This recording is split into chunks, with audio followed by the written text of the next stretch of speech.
Bueno, vamos a empezar. Buenas tardes a todo el mundo.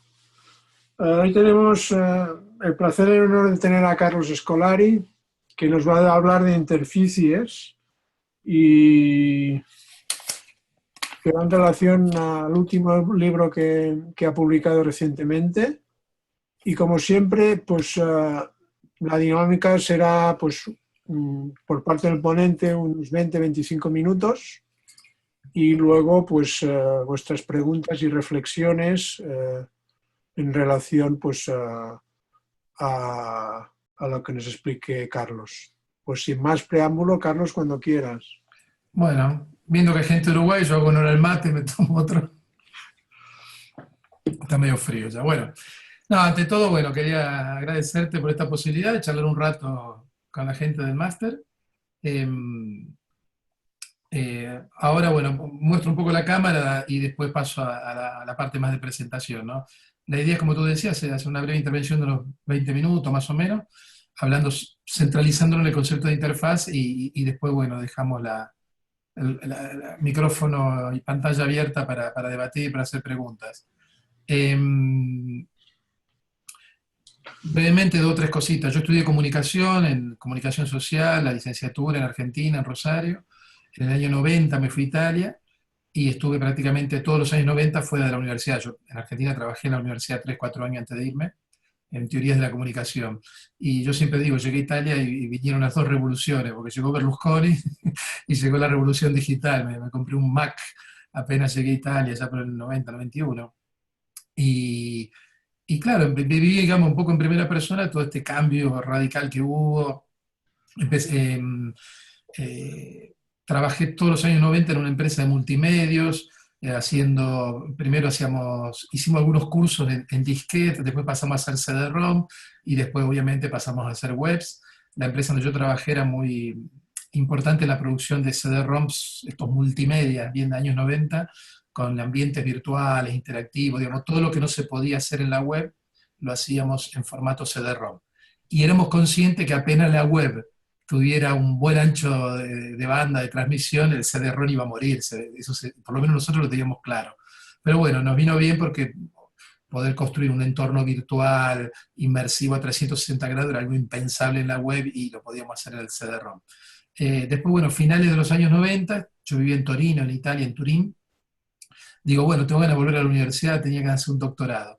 Y me acerqué un poco, obviamente estando en Italia, a lo que era la comunidad semiótica, y terminé haciendo el doctorado entre el 98 y el 2002 con el profesor Bettetini, que era uno de los fundadores de la semiótica italiana, falleció hace 2 años más o menos.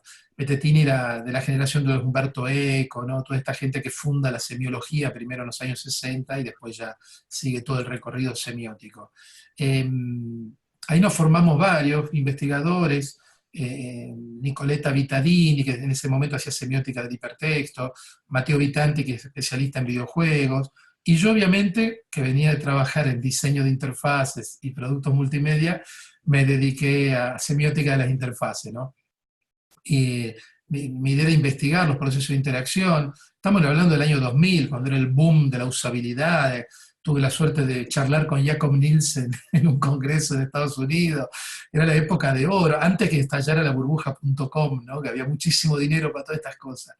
Y bueno, la tesis la hice sobre semiótica de las interfaces, o sea, pensar las interfaces como dispositivo interactivo, como dispositivo productor de significado, y la tesis era muy microscópica, ¿no? Me apuntaba a los cañones semióticos para analizar el proceso de interacción, digamos, pasándolo al ralenti, ¿no? Al frame by frame, fotograma a fotograma, y recuperando un montón de cosas de la teoría semiótica de Umberto Eco, de Gray Mass, y mezclándolo con los autores que venían trabajando la interacción desde el punto de vista cognitivo, ¿no? Donald Norman, el mismo Nielsen y otra gente.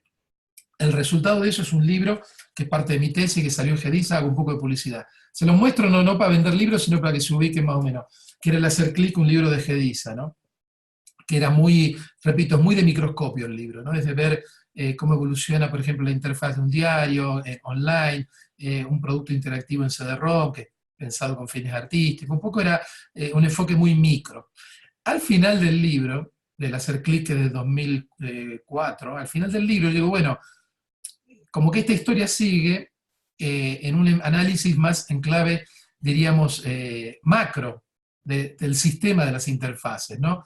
Bueno, después de 14 años finalmente tuve tiempo para terminar ese segundo libro y retrabajarlo, que es este que salió hace un mes, que se llama Las leyes de la interfaz. Lo que ayer era micro, acá es macro. Y ahora les cuento un poco cómo fue el pasaje de lo micro a lo macro. Eh, si no hay ninguna pregunta, nada, paso a la presentación, así lo entendemos mejor, ¿no? Ok. Ok, son pocos que están viendo esto. Bueno, perfecto. El concepto de interfaz, y esto yo lo decía en mi tesis doctoral, las primeras menciones son del año 1898, ¿no? Un investigador, Bottomley, cuando analizaba la ósmosis, ¿no? Y él decía, la interfaz es como una membrana que separa dos entornos o dos sustancias diferentes. La característica de la membrana es que separa, pero al mismo tiempo filtra, deja pasar alguna cosa de un lado a otro, ¿no? Y este es el primer uso del concepto de interfaz, o sea que no tiene nada que ver con lo informático ni lo digital. Según algunas investigaciones empezó un poquito antes, había un uso ya a mediados del siglo XIX, pero según el diccionario de Oxford, el primero, digamos, la primera vez que lo incluye en el diccionario de Oxford, interface es esta mención en un libro de 1898, ¿no? Después, claro, el concepto es bastante polisémico, ¿no? McLuhan decía el Renacimiento, la interfaz entre la Edad Media y la modernidad, ¿no? Entre el pasado y lo que venía después, el Renacimiento como interfaz que separa, ¿no? Separa aguas, pero a su vez filtra, ¿no? Deja pasar toda la cosa clásica, ¿no? Pasa a través de la Edad Media y llega a la modernidad filtrado por el Renacimiento, ¿no? Si llegamos al uso más moderno, diríamos, de la interfaz, si acá hay algún ingeniero técnico, alguien experto en computación, informática, lo sabe, ¿no? Interfaz es todo lo que está, yo siempre digo, en la parte de atrás del ordenador, ¿no? Todos los cables de entrada y salida, ¿no? La interfaz, en una época era el SCSI, después era la USB, el FireWire, todas estas conexiones, todos estos cables entre la CPU y todos los periféricos, diríamos, son lo que se menciona como interfaz, ¿no? Y este uso está muy difundido entre los técnicos, ingenieros, sobre todo cuando hablan de interfaz hacen referencia a eso, ¿no? Después está la otra versión, que es la más de los 80 en adelante, digamos, que es cuando la interfaz deja de estar en la parte posterior y pasa a la parte delantera de la computadora, ¿no? Es cuando empezamos a hablar de la interfaz de usuario. Ahí la llegada del Mac en el año 84 y Windows en el 85 hace que la interfaz se empieza a hablar de interfaz gráfica de usuario, ¿no? Y pasa a estar en la parte delantera. Empieza a incorporar el mouse, el joystick, el teclado, todo lo que pasa en la pantalla, las carpetas, los iconos, la papelera, etcétera, etcétera, etcétera, ¿no? Digamos que hay toda una transformación en la situación de la interfaz. En mi investigación del doctorado sobre la interfaz yo había encontrado varias concepciones o metáforas de la interfaz, ¿no? No voy a profundizar mucho el tema, pero para algunos autores la interfaz es un instrumento, ¿no? El sujeto es como una prótesis, diría McLuhan, ¿no? La interfaz es un tool, es un instrumento, una herramienta que el sujeto controla, ¿no? Y es un poco la teoría que tiene gente como Donald Norman, Bonsiepe también, ¿no? La mejor interfaz es la que desaparece, ¿no? La mejor interfaz es la que el usuario no percibe como tal. Y el usuario, el sujeto, se puede concentrar en lo que está haciendo, ¿no? A mí esta idea de transparencia no me gusta mucho, yo creo que es buena para el usuario, pero no es buena para la teoría. Para otro la interfaz es una conversación, es una ida y vuelta, ¿no? Es un diálogo con la máquina o a veces con otro sujeto mediado por esta interfaz. En el medio de estas 5 versiones, metáforas, está la metáfora informacional, que es la que yo mencionaba antes. La interfaz es algo que conecta dos objetos, la CPU y la impresora, o el router y la CPU, o el módem, o cualquier dispositivo externo, ¿no? Para otros investigadores, sobre todo de ciencias cognitivas, la interfaz es una superficie que nos da información, ¿no? El famoso concepto de affordances de Gibson viene de acá, ¿no? A mí el termo, que lo tengo acá, me está dando indicaciones, acá hay una cosa para girar, ¿no? El mate, este argentino, pero es muy parecido a uno que compré en Uruguay, me está dando instrucciones por su forma, ¿no? De cómo tomarlo, ¿no? O sea, todos los objetos que nos rodean nos están invitando a interactuar y tienen información en su superficie. Y después está la otra posibilidad, que es pensar la interfaz como un entorno, un ambiente, ¿no? Una burbuja. Y yo creo que esta es la metáfora para mí la que más me gusta, porque un poco reúne a todas las demás, ¿no? Dentro de un entorno, dentro de una burbuja, nosotros manipulamos instrumentos, intercambiamos información, conversamos también con los instrumentos y con otras personas, ¿no? Y esta idea de burbuja a mí me gusta también porque es muy representativa de la vida cotidiana. A veces uno está trabajando o está en un videojuego y sobre todo los hijos, ¿no? Uno les dice, está la comida en la mesa y hay que arrancarlo de la burbuja, ¿no? Porque estamos chupados por la interfaz que nos rodea. Sobre todo cuando la interfaz está bien diseñada, ¿no? Es muy absorbente, muy inmersiva, diríamos, ¿no? Y sobre todo pensemos en los videojuegos, pero también mucho software, estamos trabajando y como que nos cuesta salir de ese entorno. Por eso a mí, si tuviera que elegir una metáfora, la que más me gusta es la interfaz como entorno, como ambiente de interacción, ¿no? Bien, y acá empezamos a pasar de lo micro a lo macro, ¿no? Que es un poco esto. El libro nuevo, este libro de las leyes de la interfaz, si bien tiene todo un background teórico, yo lo organicé en leyes para simplificarlo, ¿no? Un poco identificando cierto tipo de principios emergentes, ¿no? Bueno, acá tenemos un objeto, como dije antes, todos los objetos tienen una interfaz. Este objeto cuando nació hubo que explicarle a la gente cómo funcionaba. La ATT en Estados Unidos hizo videos explicando a las amas de casa y a los hombres cómo utilizar este dispositivo, había que meter el dedito, girarlo. La gente no sabía, la gente estaba acostumbrada a los teléfonos anteriores que había que darle la horquilla y respondía la operadora. Ahora no, con este nuevo dispositivo había ciertas instrucciones que estaban en el objeto, ¿no? El tubo me está invitando a agarrarlo con la mano. Pero todo el tema de girarlo y eso necesitaba algún tipo de explicación, ¿no? Había que crear la competencia en el usuario, diría un semiótico, ¿no? Eh, Podríamos decir que toda tecnología, todo medio de comunicación tiene una interfaz con sus usuarios, ¿no? El televisor tiene una interfaz, la radio tiene una interfaz, el automóvil tiene una interfaz, ¿no? Eh, Cuando nosotros manejamos estamos concentrados en el tráfico, también ahí la interfaz desaparece, yo no estoy pensando en el pedal, no estoy pensando en la palanca de cambio, estoy pensando en las luces de semáforo, ¿no? Quizá cuando estoy aprendiendo a manejar me concentro en la interfaz, porque no la conozco todavía. Entonces voy al lado con un profesor que me controla y puede incluso frenar en lugar mío, porque si estoy pensando en el pedal no estoy mirando el tráfico, las luces o los peatones. Una vez que internalizo la interfaz, ¿no? Esa se vuelve transparente, diríamos, y yo puedo moverme en el tráfico y es cuando me dan el carnet de conducir, ¿no? Y esta idea está muy trabajada, muy difundida, muy investigada, y yo creo que, bueno, toda tecnología tiene una interfaz, no solo las interfaces digitales, diríamos. Por otro lado, y acá a mí me gusta, digamos, ¿qué sería una interfaz, no? Para mí la interfaz es una red que conecta actores humanos y actores tecnológicos, ¿no?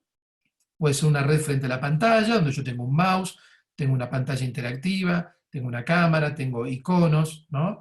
Tengo mi brazo, mi mano, que también es una interfaz llena de huesos, tendones que cliquea sobre el mouse, ¿no? Y se mueve. Vemos ahí que hay una red de actores humanos, sujetos y actores tecnológicos. Podríamos hacerlo más rica la definición. Es una red de actores humanos y dentro de los actores humanos podríamos decir humanos individuales, el usuario, pero también el diseñador, porque la estrategia del diseñador está dentro de la interfaz. Y por otro lado, actores humanos institucionales, los grandes laboratorios, las grandes empresas, los sistemas operativos, la gramática del Macintosh, la gramática del Windows, la gramática de Android, ¿no? O sea que hay un componente tecnológico, pero también hay componentes humanos e institucionales. Esa red de relaciones entre actores, para mí es la interfaz. O sea, hay actores, imagínense puntitos unidos por líneas, que son relaciones, y procesos. Si nosotros, esto es un artista buenísimo que se dedica a desarmar objetos, ¿no? Desarma máquinas de escribir, de todo, ¿no? Bueno, acá podemos ver por lo menos los componentes tecnológicos, ¿no? Una máquina de escribir es una red de actores tecnológicos, pero también acá hay que agregarle la persona que escribe, pero también el diseñador que participó y los mecánicos de Olivetti, esta no es Olivetti, es una Smith, que crearon todo este dispositivo, ¿no? Veamos otro ejemplo, ¿no? También acá desarmamos, este es otro artista también, este desarma también, no creo que sea el mismo, este desarma objetos. Podemos ver también un teléfono, también es podríamos decir, la interfaz del teléfono, sí, tiene una interfaz, el teléfono tiene una interfaz con el usuario, pero a su vez el teléfono es una interfaz, es una red, ¿no?, de actores humanos y tecnológicos que están ahí interactuando, ¿no? Em, y acá empezamos a dar el salto, ¿no? Salimos de lo micro y empezamos a pensar ya en términos más macro, ¿no? Si decimos que toda tecnología es una interfaz que conecta actores humanos y otras y diferentes tecnologías, bueno, ahí la cosa empieza a crecer, ¿no? Porque podemos empezar a pensar ya en otra escala, podemos, digamos, escalar el modelo, salir de la pequeña interfaz frente a la pantalla e ir mucho más allá, ¿no? ¿Por qué no pensar, por ejemplo, en las interfaces de lectura? Claro, acá podemos pensar en toda una serie de relaciones entre las diferentes interfaces, ¿no? Por ejemplo, Twitter es una lista, es una lista. Twitter es una timeline. Pero claro, las listas vienen de los libros, de la prensa. En la prensa económica todavía hoy se imprimen listas con la situación de la bolsa el día anterior. Es información vieja, pero bueno, durante años y décadas el sistema financiero funcionó con estas listas. Y las listas venían seguramente de los libros manuscritos. ¿eh? Y si vamos a la época del papiro, o vamos a la época de las tablillas de arcilla, hace 6.000 años, hay listas de reyes, de faraones, hay listas de medicinas, hay cronologías también de batallas, ¿no? O sea que esta forma de organizar la información, hacer una lista, la tenemos en Twitter, pero tiene 6.000 a 7.000 años de historia. Y fue pasando, podríamos decir, este elemento de la interfaz, la organización en forma de lista, fue pasando de una interfaz a otra, fue pasando de un soporte a otro a través de siglos y siglos, ¿no? Y ahí empezamos a pensar, bueno, que las interfaces no están aisladas, ¿no? Como que tienen relaciones entre sí. Porque las interfaces, como decía Levi Strauss, de los mitos, se piensan entre sí, conforman un ecosistema, ¿no? Una cosa que aparece en un software, un elemento de esta interfaz de un software, mañana la podemos reencontrar a lo mejor en un videojuego, ¿no? O un elemento de una interfaz móvil, mañana puede reaparecer en una interfaz de computadora. O sea que hay una promiscuidad, diríamos, en estas redes de actores, ¿no? Que a veces un elemento, una forma de interactuar, ¿no? Piensen, por ejemplo, en el drag and drop, esto de mover un elemento en la pantalla y soltarlo. Eso viene del software gráfico, pero después lo incorporó el software de escritura. Allá por el año 92, 93, Word incorpora la posibilidad de seleccionar un bloque de texto y moverlo y dejarlo caer en otra parte de la pantalla. Eso venía del software gráfico. Antes la interacción en el procesador de texto era todo por teclado, ¿no? Y ahí vemos ejemplos de, digamos, intercambios de elementos entre una interfaz y otra, ¿no? Y esto lo podemos llevar también a otra escala, ¿no? En la pantalla interactiva hay botones que reproducen objetos del mundo real. Por ejemplo, el botoncito play, o para rebobinar, que tiene la doble flechita hacia la izquierda, a la derecha, o un triángulo hacia la derecha, indica el play, ¿no? Eso viene de dispositivos reales, concretos, que uno podía meterle el dedo y cliquear. Los dispositivos de reproducción digital copian, introducen ese elemento de la interfaz en una pantalla interactiva y lo simulan, ¿no? Así, bueno, se abre todo un panorama fascinante para el estudio, porque es ver cómo se van combinando los diferentes elementos de diferentes interfaces, ¿no? Y podemos decir que toda interfaz nos remite a otras interfaces, ¿no? Bien, por otro lado, nuestra relación con las interfaces va cambiando, ¿no? La relación que tenía el escriba egipcio con su papiro era diferente a la relación que tenía el monje medieval que copiaba un libro, como en el nombre de la rosa, o los niños esto con un iPad, o el señor con su diario, ¿no? Eh, Podemos hablar de coevolución entre nosotros y la tecnología, entre nosotros y las interfaces, incluso coevolución a lo largo de nuestra vida, ¿no? Porque si yo veo cómo era la web en el año 95, como es ahora, cambió muchísimo. Si yo en el año 95 hubiera abierto el navegador y me aparecía una web de hoy, no hubiera entendido nada. Esta cantidad de links, de cosas que hay en la página, no lo hubiera entendido. En cambio, yo ahora navego sin problemas en una página web de hoy. Pero si hubiera abierto esa página hace 20 años no lo hubiera entendido. Claro, ahí me doy cuenta, yo coevolucioné también. Las interfaces cambiaron, yo también cambié, digamos, fuimos coevolucionando nosotros también con las interfaces. Y esto es muy rápido, ¿no? El papiro duró milenios, el códice manuscrito duró 1500 años. Ahora en 20 años hemos visto una evolución muy rápida y una coevolución. Nosotros coevolucionamos también con las interfaces muy rápidas, estamos hablando de una generación. Estamos hablando de menos de 10.000 días, ¿eh? Y así estamos, ¿no? Cuando hablamos de interfaz, cuando hablamos de redes de actores humanos y actores tecnológicos, repito, los usuarios formamos parte de esa red, pero también los diseñadores, ¿no? Esto es un modelo muy semiótico, ¿no? Cuando yo leo un texto, claro, o veo una película, el director de la película, el autor del texto, su estrategia están dentro del texto. A lo mejor el autor se murió. Yo veo una película de Hitchcock, Hitchcock se murió, pero toda la estrategia textual de él está dentro de la película. Lo mismo pasa en las interfaces, ¿no? El diseñador deja su huella, nos habilita a hacer ciertas cosas, no nos deja hacer otras, ¿no? O sea que también ahí la figura del diseñador es muy importante porque forma parte de la interfaz, ¿no? Por más que no esté presente materialmente en el acto de interacción. Está presente su proyecto, está presente su diseño, lo que metió dentro de la interfaz, ¿no? Y esto vale para un videojuego, vale para un software, vale también para una página web. Bueno, a partir de toda esta reflexión y de haber trabajado muchos años en diseño de interfaces, sobre todo en la década del 90, y después de haber trabajado mucho también cómo están cambiando las interfaces, sobre todo de los medios, en el libro este que saqué ahora hablo de estos 10 principios o leyes de la interfaz, ¿no? Le paso revista muy rápidamente, ¿no? Esto de la interfaz es un lugar de la interacción, lo mencioné recién con la metáfora. También dije esto que las interfaces no son transparentes, parecen transparentes cuando están bien diseñadas, pero en realidad dentro hay conflicto, hay negociación, y esta es la cosa linda para el investigador, ver un poco cómo se conforma ese efecto de transparencia, ¿no? Las interfaces, como dije recién, forman un ecosistema, no están aisladas, se prestan cosas entre sí, y también las interfaces evolucionan, ¿no? Por eso me interesa muchísimo ver la dimensión temporal de todo esto. También coevolucionan con sus usuarios, y lo acabo de mencionar, ¿no? Incluso a través de nuestra vida, en pocos años, la evolución de las interfaces ha sido tan rápida que hemos visto obligados a coevolucionar con ellas. Hay otra ley, la sexta, que dice que las interfaces no se extinguen, ¿no? Porque siempre un elemento puede reaparecer en otra interfaz del futuro.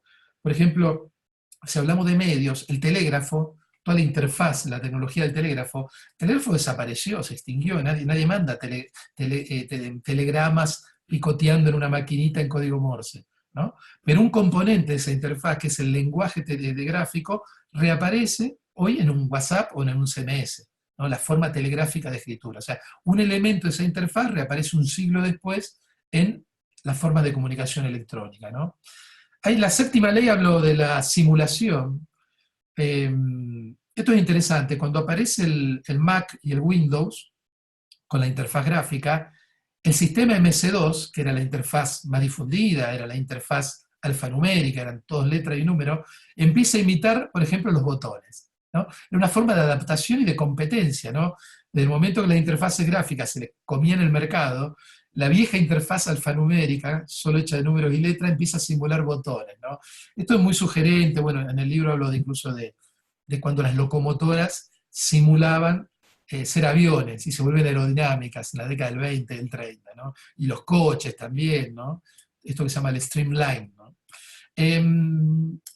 Si las interfaces conforman un ecosistema, yo digo, está sometido a la ley de la complejidad, ¿no? Esto que un pequeño cambio puede tener consecuencias catastróficas en todo un ecosistema, ¿no? Un pequeño cambio en una interfaz puede generar grandes cambios en todo el ecosistema. La novena ley habla de esto, de las estrategias y de las tácticas, ¿no? Yo digo, el diseñador mete una estrategia en la interfaz, pero los usuarios nos acercamos con tácticas de uso. Y a veces le hacemos hacer cosas a la interfaz que no estaban planificadas. Entonces hay una lectura política de eso, una lectura desde el punto de vista del poder, ¿no? Los ingenieros, los diseñadores quieren que hagamos ciertas cosas, y los usuarios, muchas veces, sin ser hackers, hackeamos las interfaces, ¿no? Le hacemos hacer otras cosas. Si ustedes revisan la historia del software, eso está lleno, ¿no? Por ejemplo, Flash. Flash nació para hacer animaciones en la web, que pesaran poquito, animaciones vectoriales. Y los programadores en esa época, los creadores de web, empezaron a usar Flash para crear toda la web, todo el sitio. Y ahí Macromedia rediseña Flash para que se puedan hacer webs completas, no solo la animación, ¿no? Vemos que este diálogo, esta dialéctica entre el diseñador y los usuarios es muy interesante, ¿no? Y finalmente yo digo, la interfaz es el lugar de la innovación, ¿no? Cuando surge algo nuevo es porque se ha operado a nivel de la interfaz. Algún cambio, se agrega un actor nuevo, se sustituye un actor por otro, ¿no? Cambia una relación, cambia un proceso, digamos que la interfaz es un poco el lugar donde se van gestando eh, las diferentes innovaciones, transformaciones, ¿no? Ya termino con esto. Bueno, esto es una frase que me gusta mucho, ¿no? Que un autor que yo cito mucho, Petrovsky, es un experto en evolución de la tecnología. Y él dice que, bueno, los artefactos evolucionan a partir de artefactos, los libros a partir de libros. Acá hay algunos libros que me inspiraron y cosas que yo estoy publicando también sobre estos temas. McLuhan me sirvió muchísimo. El libro de Kevin Kelly, Fuera de Control, Out of Control, para mí es el libro más lindo de la cibercultura de los años 90, donde él mezcla lo evolutivo, lo biológico con lo tecnológico. Y después el libro de Manovich me parece una de las cosas más interesantes, salió hace muy poquito, está traducido por la UOC, cuando el software toma el mando. Él propone dejar de hablar de medios y hablar de software, ¿no? Y habla mucho de evolución, habla de evolución del software, habla de evolución de Photoshop, habla de evolución de Final Cut, ¿no? Y ahí están, bueno, dos libros que el que acaba de salir de Leyes de Interfaz y otro que voy a sacar dentro de poquito sobre evolución de los medios. Bien, acá están mis coordenadas. Yo creo que vamos bien de tiempo, ¿no? ¿No? Sí, vamos correcto Sí, de tiempo, Carlos. perfecto. Si quieren pasamos a preguntas. A ver si saco... Quería sacar la pantalla. Ok. Ahí estamos, ¿no? ¿Me ven ustedes a mí? Sí. Hola, Ok. no sé si me oís. Sí, te Sí. escucho. Yo te escucho Muy buenas, soy perfectamente. Juan Romero. Me parece muy interesante, me has descolocado un poco porque, bueno, me has abierto un mundo, una nueva visión de lo que es una interfaz. Me parece muy interesante también una reflexión filosófica que me parece también muy interesante y que hay que tener muy presente. Pero me surgen dudas en cuanto, aunque bueno, lo has mencionado así por encima o no directamente, pero cuando hablas de la interfaz, está sometida a las leyes de la complejidad. A mí me surge la duda de esa complejidad, de qué hablamos cuando hablamos de esa complejidad. Sí, sí, sí. Y conectándolo con esto también, me gustaría preguntarte sobre las interfaces, sobre la intuitividad de las interfaces. Es decir, yo siempre he pensado, no sé si estoy equivocado o no, que una interfaz, bueno, claro, entendiendo como interfaz solo la parte más visual, ¿no? Sí, la interfaz de usuario de toda la vida. Eso Va. es. Entonces, la pregunta es, ¿cuanto más intuitiva sea una interfaz, es mejor interfaz o no lo es? Sí, Es sí. decir, a la hora del No. manejo.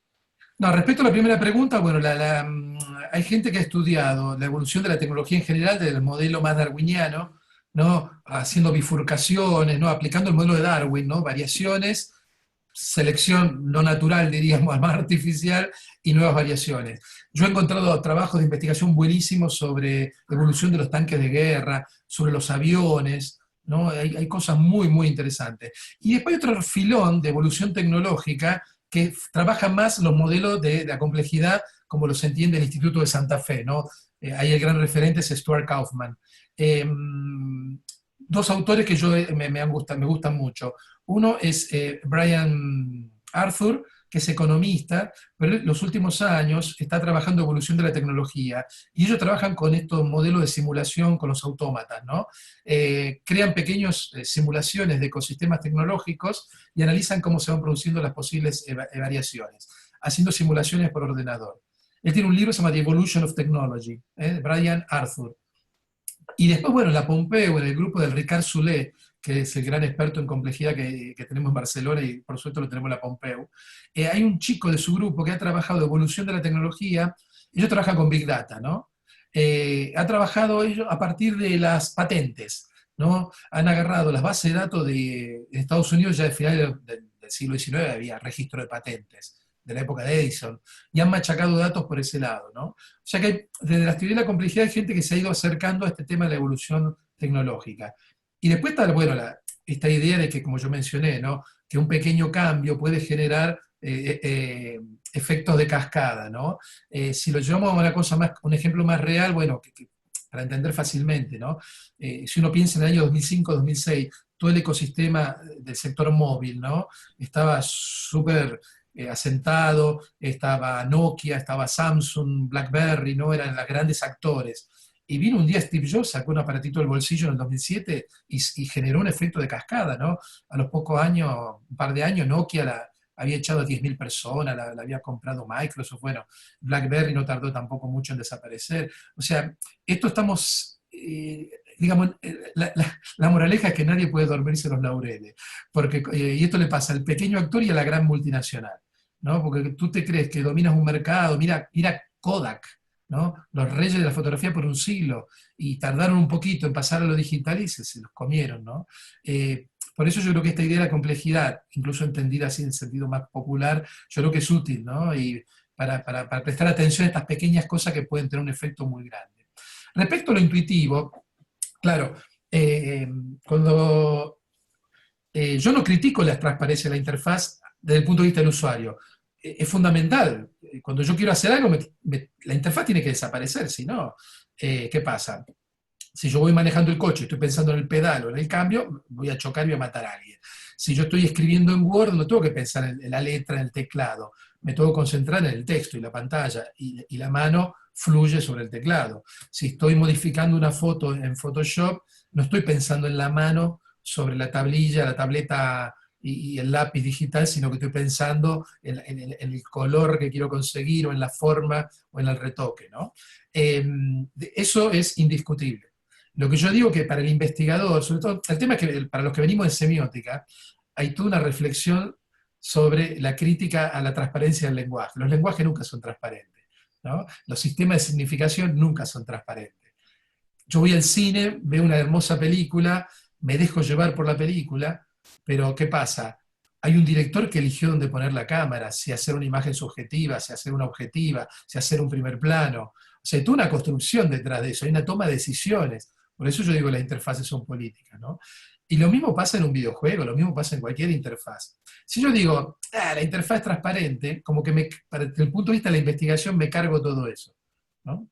Hay un famoso vídeo de Jeff Hahn, cuando muestra la primera interfaz touchscreen, ¿no? Es un TEDx del 2000, es un TED, no TEDx, un TED del 2006, cuando él muestra la gran pantalla touchscreen. Y él dice, es transparente, la mano como que desaparecía el mouse, ¿no? Y no, no es transparente. Hay toda una construcción tecnológica e ideológica, te diría, detrás de eso. Para el usuario es transparente, y está bien que lo sea. Y cuanto mejor diseñada está la interfaz, más desaparece y más el usuario se puede concentrar en lo que hace. Pero para los que somos investigadores y sospechamos de todo, el concepto de transparencia, digamos, medio que lo preferimos aparcarlo y empezar a pasar, y como yo dije antes, frame by frame la interacción. ¿Por qué es transparente la pregunta? ¿No? ¿Por qué esta película me chupa y me termino creyendo, ¿no? ¿O por qué leo un libro o una película y se produce eso que llama la suspensión de la incredulidad, ¿no? Que el mundo narrativo, por más que haya zombies y extraterrestres, te lo crees, porque está bien hecho, ¿no? Hay un buen efecto de construcción de sentido. Y lo mismo pasa en los dispositivos tecnológicos. Muy bien, muchas gracias por la No, respuesta. gracias a ti. ¿Por Uruguay hay pregunta o no?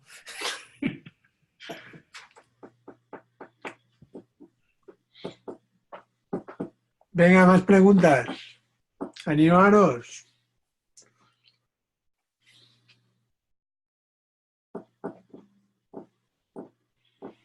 En el libro, y esto no lo dije, ya pisando un poco el acelerador, ¿no? Claro, digo, si la interfaz es una red de actores humanos y tecnológicos, cuando hablo de las interfaces y la política, me voy a otro plano, digo, ya he hablado de interfaces sociales, digo, bueno, ¿por qué no pensar la escuela o la universidad como una interfaz? Si es eso.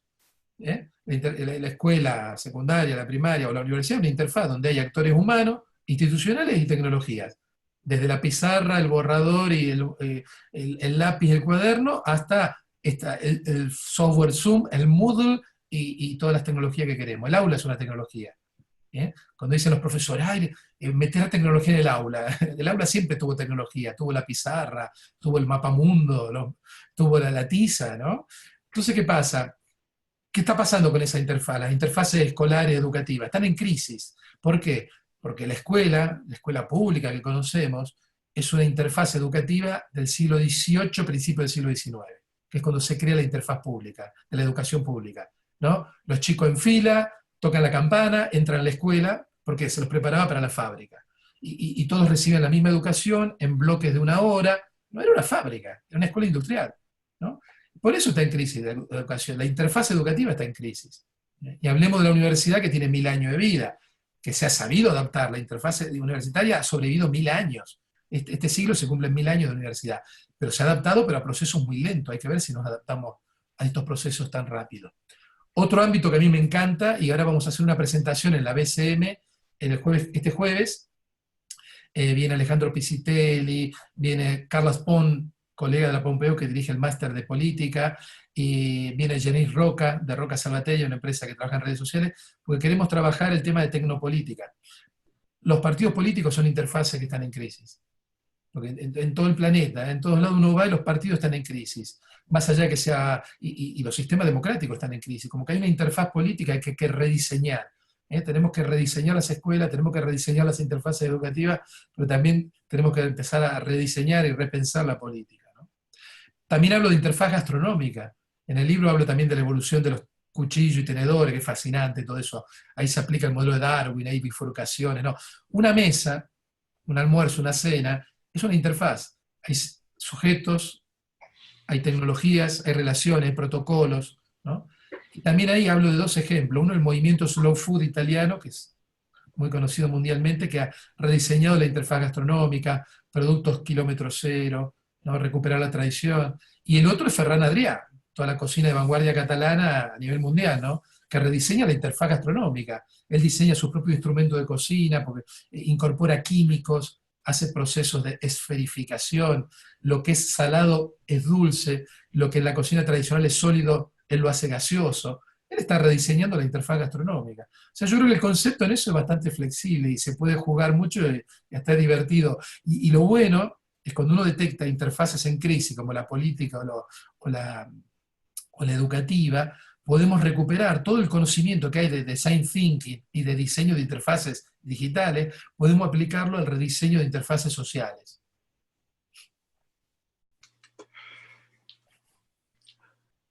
Sorprendente, digamos, la perspectiva tan amplia del concepto de interfaz cuando pasa por tus manos, Carlos. Porque claro, aquí en el máster tenemos una perspectiva, digamos, más interfaz en el sentido más concreto, más interfaz gráfica, interfaz del ordenador y punto, ¿no?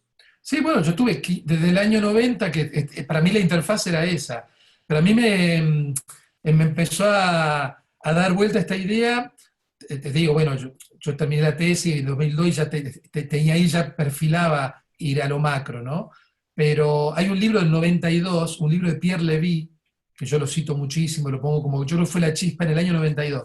Nunca se tradujo al castellano, lamentablemente, se llama Las tecnologías de la inteligencia. Y él ahí combina la idea de interfaz con el concepto de hipertexto y la red. Yo creo que el núcleo de mi libro, digamos, el primer interlocutor de mi libro debería ser el libro de Pierre Levy del año 92. Es más, tengo el libro para enviárselo porque a él lo invitamos en el año 2006, vino a Barcelona, 2006 o 2007, y seguimos en contacto por Twitter y las redes. Y se lo quería enviar porque realmente fue quizá el primero que me encendió la lamparita sobre este tema. En este concepto más amplio, diseñador de interfaz pasa a ser mucha más gente, ¿no? Bueno, de eso hablo en el libro también. No es casual que la primera presentación del libro hace 3 semanas la hicimos en Elizaba. Yo quise hacerla en Elizaba, en la escuela de diseño vinculada a la Pompeu, porque ahí están los diseñadores. Y claro, ahora que el design thinking está bastante de moda y se aplica a todo, bueno, es también dialogar con ese ámbito, ¿no? Hay toda una cultura del diseño o del rediseño, que viene del diseño industrial, del diseño gráfico y del diseño de interfaces, diseño interactivo, que yo creo que se puede exportar y se está exportando, de hecho, a otros ámbitos. Entonces, el proceso de design thinking lo podemos utilizar y ya hay gente que lo está haciendo en rediseño de las prácticas políticas. Hice una charla a final del año pasado para la gente del Ayuntamiento de Barcelona. Ellos están haciendo esta plataforma online que es Decidim. Es un software abierto para que la gente pueda votar y decidir cuestiones, digamos, comunitarias, pero a nivel masivo, ¿no? Es un software open source que lo están utilizando incluso hasta en Finlandia. Y hice una charla sobre estos temas de vincular lo tecnológico, la interfaz y lo política. Y yo creo que ellos están moviéndose en esa línea también. Pero claro, que hay todo el diseñador de interfaces ya no es más uno que maneja solo un proceso de interacción en una pantalla, en una aplicación móvil. No, ese conocimiento yo creo que es exportable a otro tipo de interfaz, a otro tipo de situaciones. Muchas gracias, muy sugerente, Carlos. ¿Alguna pregunta más? Si no, vamos cerrando el webinar. Preguntan dónde se puede comprar el libro. El libro, bueno, esto es bueno. El tema del libro, el mercado editorial es una interfaz que hay que rediseñar. El libro salió en España, se consigue en las librerías, obviamente, en España, en Barcelona, en Madrid está. América Latina tarda 3 o 4 meses en llegar. Claro, siempre son los mercados Colombia, México, Argentina. Yo lo que recomiendo, cómprenlo online. Está en Amazon, en Google, en 2 o 3 plataformas, lo pueden comprar en papel, en Amazon, o si no, en la versión digital. Lo más rápido, digamos. Sobre todo las editoriales como Gediza, hay editoriales, por ejemplo, Anagrama, que imprimen en América Latina, y porque manejan un mercado mucho más grande, sobre todo el de la ficción, que es muy grande, y eso arrastra la ensayística, los libros negros. Pero en el caso de Gediza, ellos imprimen en España o en Argentina. Entonces, claro, los libros van por barco o supongo que por avión van a México, a Colombia, a Argentina, a todos los países de América Latina. Y tardan unos meses. Es terrible, porque yo sufro mucho, que voy por ahí, la gente, tu libro, ¿dónde se consigue? Mira, compren online, fotocópienlo, lo que quieran. Búsquenlo en la web de los rusos, antes o después aparecerá por ahí también, porque es un libro objeto, a mí me gusta mucho esto, es un libro de tapa dura, a mí me gusta, pero claro, o sea, ¿cuál es la función del mercado editorial, diríamos? Es una interfaz entre el lector y el producto, y el autor, ¿no? Autor, lector y libro en el medio. Y si todos estos actores, ¿no?, digamos, tenían una interfaz diseñada para otra sociedad industrial, ¿no?, de bienes materiales, ahora, con los cambios que ha habido, digamos, es una interfaz que yo creo que también ahí cruje por todos lados. El libro digital no termina de despegar, lo sabemos, ¿no? El libro en papel, y sobre todo a mí me gusta mucho esto del libro objeto, sigue siendo una cosa interesante, a mí me gusta, digamos, y defiendo el libro digital y poder, sobre todo los papers y eso, obviamente, esto de imprimir revistas científicas no existe más, pero hay cierto tipo de conocimiento o este género más ensayístico que yo creo que el libro de tapa dura, que es un poco la ensayística estadounidense, el libro con solapa, ahí te invita a comprarlo, ¿no? Es otro objeto, es otra cosa, ¿no? Pero bueno, es una lucha todo esto, ¿no? Uno trata de moverlo, bueno, de presentarlo aquí y allá, que las librerías lo tengan. Cuando uno lo ve en las librerías lo tuitea también. Bueno, es toda una militancia la del libro. Muchas gracias, Carlos. No, gracias a ustedes. Después si tienen alguna duda, bueno, o me mandan por email, pásale que mi correo ya estaba en la presentación, no estaba en la presentación, sino por Twitter, Facebook, eso, cualquier duda que tengan o sugerencia me escriben. Muy bien. Muchas gracias a todos. Seguimos en contacto en el aula virtual y, como siempre, un pequeño resumen. Si lo hacéis con vídeo, mucho mejor. Cerramos el webinar. Hasta luego a todos. Bueno, buena continuación. Muchas gracias. Chao, chao.